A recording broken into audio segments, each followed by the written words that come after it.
রেস্টুরেন্টের মতো perfect chicken fry কিভাবে বানাতে হয়? আচ্ছা, রেস্টুরেন্টের চিকেন ফ্রাই এত জুসি হয় কেন, এত টেন্ডার হয় কেন, এত সহজে কেন এটা হার্ড হয়ে যায় না?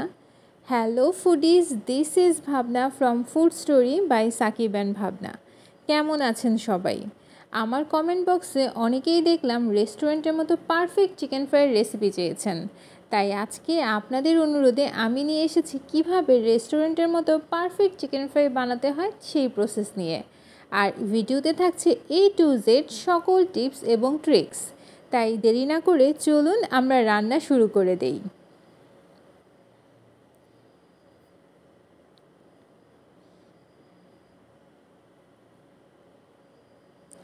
চিকেন ফ্রাই বানানোর জন্য আজকে আমি দুটো লেগ পিস নিয়েছি এবং পিসগুলো দেখে আপনারা বুঝতেই পারছেন কতটা বড় হয়েছে।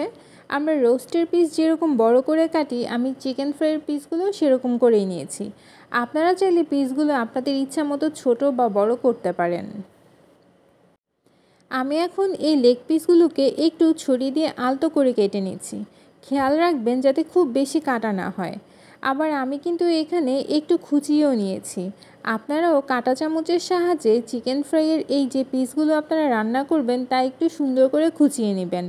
এতে করে আপনারা যখন ম্যারিনেট করবেন মশলাগুলো চিকেনের ভিতরে খুব প্রপারলি ঢুকবে এবং যখন কুক হবে তখন ভিতরে কাঁচা থাকবে না। তাই এই প্রসেসটা কিন্তু মাস্ট মাস্ট মাস্ট ফলো করবেন। আপনারা নিশ্চয়ই দেখে বুঝতে পারছেন আমার চিকেনগুলোকে আমি কি করে সুন্দর করে কেটে রেখেছি। আর এখন আমি এটাকে ম্যারিনেট করব। ম্যারিনেট করার জন্য প্রথমেই কিন্তু আমি এখানে আদা রসুন বাটা দিয়েছি, তারপর দিয়েছি হলুদ গুঁড়ো এবং মরিচ গুঁড়ো, সাথে পরিমাণ মতো লবণ অ্যাড করছি। আর এখন অ্যাড করব গোলমরিচের গুঁড়ো। আপনারা ঝালটা আপনাদের টেস্ট বাড অনুযায়ী ইউজ করবেন। আর এখন দিয়ে দিচ্ছি গরম মশলা। আমি এখানে আজকে প্যাকেটের গরম মশলার গুঁড়ো ইউজ করেছি। এখন আমি আপনাদের সাথে শেয়ার করছি সিক্রেট একটা উপকরণ যেটা রেস্টুরেন্টে ব্যবহার করে থাকে, সেটা হচ্ছে ভিনেগার বা সাদা সিরকা। আপনারা একটু পরিমাণ ভিনেগার বা সাদা সিরকা অবশ্যই কিন্তু ব্যবহার করবেন। এখন অ্যাড করে দিচ্ছি লাইট সয়া সস। এই পর্যায়ে অ্যাড করব হচ্ছে টমেটো সস। আপনাদেরকে একটু বলে রাখি, আপনারা কিন্তু লাইট সয়া সসটাই ইউজ করবেন, কারণ অনেক সময় দেখা যায় আমরা যদি ডার্ক সয়া সস ইউজ করি তাহলে হচ্ছে কালারটা একটু বেশি ডার্ক হয়ে যায়। তাই আপনারা চেষ্টা করবেন ভালো একটা ব্র্যান্ডের লাইট সয়া সস ইউজ করতে। এখন সব কিছু খুব সুন্দরভাবে আমরা মাখিয়ে নিব। Mix mix mix. হ্যাঁ বন্ধুরা, এখন সুন্দর করে মিক্স করে ফেলার পালা। আমি এই পর্যায়ে আমার এই ম্যারিনেশনটাকে আধা ঘন্টার জন্য রেস্টে রেখে দিব।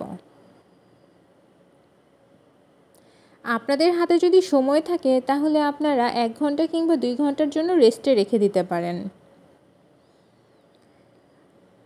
আধা ঘন্টা পরে আমি আবার ফিরে আসলাম। এই তো আমার ম্যারিনেশনটা কিন্তু অলমোস্ট কমপ্লিট হয়ে গিয়েছে। এখন আমি শুকনো উপকরণগুলো দিয়ে দিব। এখানে আমি অ্যাড করছি ময়দা। আমি পরিমাণ মতো ময়দা দিয়ে দিয়েছি। আপনাদের চিকেনের পরিমাণের উপর ময়দাটা অ্যাড করবেন, কিন্তু অনেক বেশি কোটেড করে ফেলা যাবে না, তাই অনেক বেশি ময়দা ইউজ করবেন না। সাথে অ্যাড করেছি কর্নফ্লাওয়ার, আর এখন দিয়ে দিয়েছি একটি ডিম। সব কিছু সুন্দরভাবে আবার একটু মিশিয়ে নিব। চিকেনটা যত ভালো করে আপনারা ম্যারিনেট করবেন ততই হচ্ছে খাওয়ার সময় ততটাই টেন্ডার এবং জুসি হবে। তাই চেষ্টা করবেন চিকেনের গায়ে খুব সুন্দর করে মশলাগুলো ভালোভাবে মিশে এমনভাবে চিকেনটা কোট করার। এখন চিকেনগুলো আমি ফ্রাই করে নিব। সেজন্য আমি প্যানের মধ্যে তেল গরম করার জন্য দিয়ে দিয়েছি। তেলটা যখন গরম হয়ে আসবে এই পর্যায়ে আমি চিকেনগুলো আলতো করে ছেড়ে দিব। আপনারা কিন্তু খেয়াল রাখবেন, অনেক সময় দেখা যায় আমরা অসতর্কভাবে চিকেন বা কোনো কিছু রান্না করার সময় তেলে দিই, তখন তেলের ছিটকা পড়ে। তাই একটু সাবধানতার সাথে এই কাজগুলো করবেন।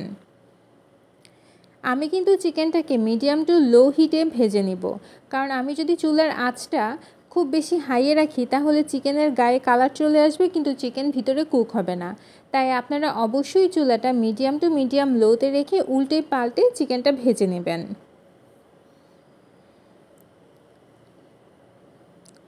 চিকেনটা ভাজার সময় অবশ্যই খেয়াল করবেন আপনারা যখন উল্টে পাল্টে দিচ্ছেন তখন চিকেনটা যাতে ভেঙে না যায়। অনেক সময় আমরা দেখা যায় চিকেন যখন আমরা এপাশ থেকে ওপাশ করে দিই তখন চিকেনটা ভেঙে পড়ে, তাই এই জিনিসটা কিন্তু অবশ্যই খেয়াল করবেন। এই তো আমার চিকেনটা কিন্তু কুক হয়ে গিয়েছে, আমি এখন চিকেনটা উঠিয়ে নিব। আপনারা নিশ্চয়ই কালারটা দেখে বুঝতে পারছেন। এখন আমি চিকেনগুলোকে একটা টিস্যু পেপারে তুলে নিব যাতে যে তেলটা আছে সেটাও অ্যাবজর্ব হয়ে যায়।